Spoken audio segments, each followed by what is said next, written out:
Pembahasan kasus 4 dari grup D. Anggota grup D terdiri dari saya sendiri, Siti Nusalihah, Nurul Hasanah, Astri Kurnia, dan juga Salma Mairani. Selanjutnya saya akan membahas kasus 1 terlebih dahulu. Di dalam kasus 1 terdapat bukti-bukti audit dan kita diminta untuk mengidentifikasi berdasarkan dengan tipe bukti auditnya, yaitu antara catatan akuntansi dan informasi lain. Maksud catatan akuntansi di sini adalah catatan akuntansi awal beserta catatan pendukungnya, seperti cek, faktur, kontrak, buku besar, dan sebagainya. Sedangkan informasi lainnya diperoleh dari pihak ketiga dengan melakukan prosedur-prosedur audit, seperti prosedur analitis, inspeksi, konfirmasi, dan lain sebagainya. Berdasarkan penjelasan yang sudah saya jelaskan sebelumnya, maka dapat ditentukan yang mana saja yang masuk ke dalam catatan akuntansi. Jadi yang termasuk ke dalam accounting record itu ada purchasing contract, payment check, sales invoice, bank rekonsiliasi, dan juga telegraphic transfer slip. Sedangkan yang masuk under info itu ada confirmation from bank country, minutes of meeting, stock taking report, physical asset, account receivable confirmation, petty cash, dan juga rasio analisis dari pihak ketiga. Selanjutnya untuk kasus 2 akan dilanjutkan oleh teman saya, Nurul Hasanah. Yang pertama, confirmation from bank of country. Jenisnya sufficient.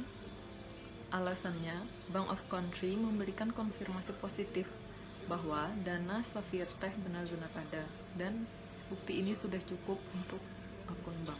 Yang kedua yaitu purchasing contract to Hirakiri Inc. Jenisnya sufficient. Bukti ini sudah cukup karena faktur pembelian ini cocok dengan payment check yang dibayarkan ke Harakiri Inc. Payment check yang dimaksud ialah ini.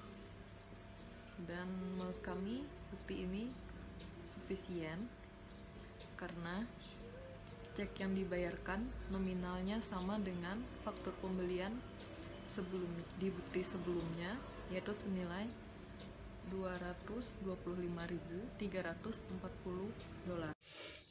Selanjutnya saya akan menjelaskan poin 4, 5, dan 6. Yang pertama mengenai payment check kepada perusahaan Godi.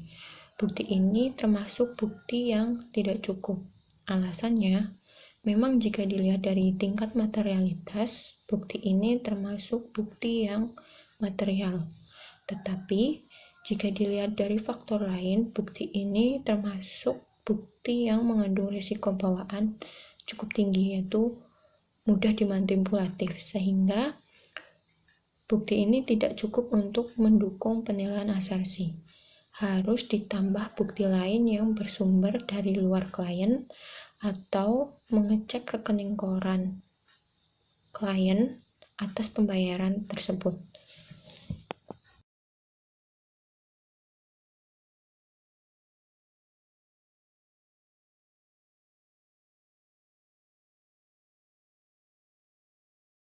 Selanjutnya mengenai bukti faktur penjualan kepada perusahaan kos. Bukti ini termasuk bukti yang tidak cukup karena dilihat dari nilai materialitas yang di bawah nilai 10.000.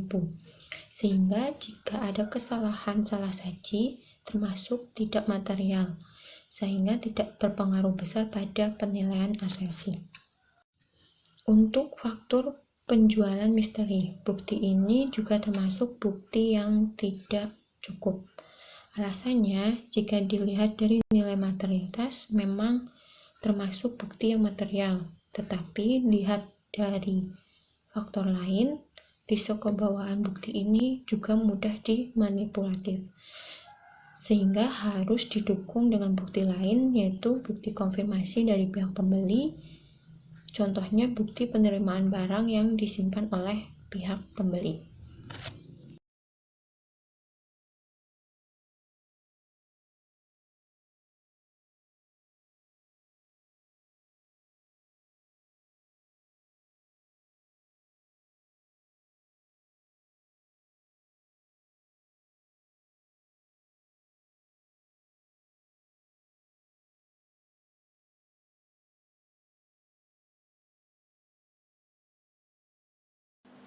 Bank rekonsiliasi yang disiapkan oleh klien dianggap sebagai bukti yang cukup karena nominal yang ada di dalamnya lebih tinggi daripada tingkat materialitas yang sudah ditetapkan.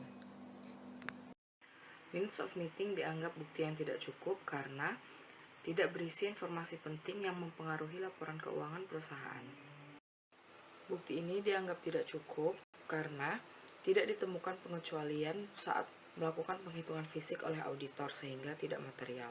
Selanjutnya mengenai bukti physical asset inspection di warehouse set. Bukti ini termasuk bukti yang cukup karena dilihat dari tingkat materialitas juga termasuk bukti yang material. Selain itu, dilihat dari risiko bukti ini memiliki risiko yang lebih kecil adanya kesalahan karena dilakukan cek langsung oleh auditor. Selanjutnya mengenai bukti poin account receivable confirmation form GOS. Bukti ini termasuk bukti yang tidak cukup. Walaupun jika dilihat dari tingkat materialitas, bukti ini termasuk bukti yang material. Tetapi dilihat dari kualitas bukti konfirmasi pada poin otorisasi tidak tepat karena tertulis janitor. Seharusnya tanda tangan otorisasi dilakukan oleh staf bagian akuntansi perusahaan tersebut agar bukti konfirmasi itu jauh lebih berkualitas, sehingga resikonya tidak besar. Selanjutnya adalah account receivable confirmation from Konking Corp yang berjenis sufficient dengan alasan karena nilai akun piutang tersebut memenuhi kriteria nilai materialitas yang telah ditentukan.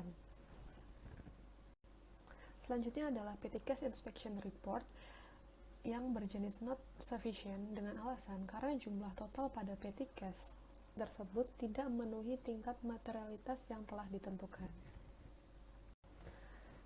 Selanjutnya adalah rasio analisis from independent third party yang berjenis not sufficient karena nilai pada rasio analisis ini tidak memenuhi nilai materialitas yang telah ditentukan. Yang terakhir adalah telegraphic transfer slip yang berjenis sufficient dengan alasan karena nilai yang diterima memenuhi nilai materialitas yang telah ditentukan.